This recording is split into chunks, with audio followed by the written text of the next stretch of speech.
अरे अरे हम बाबा टिल्लू ये कौन चौक पड़ी? भटियानी चौक। अच्छा पटियानी चौक। हाँ यहाँ इंसान कहाँ मिलियो सो? कैसन इंसान हमने तो इंसान हमरा इंसान के पास जाए के बाद कहाँ मिलियो?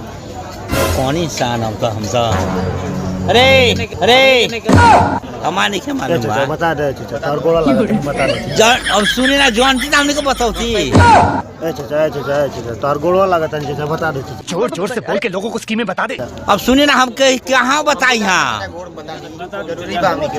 इधर गजब मन हमारा अब इंसान तो और कौन इंसान तो और अब तो हमारा तो उतना पते नहीं कि हमारा कौन भेजल बा?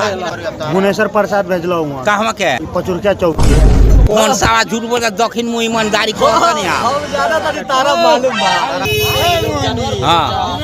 हाँ रुकी ना जात ने फंस गए बानी गियर में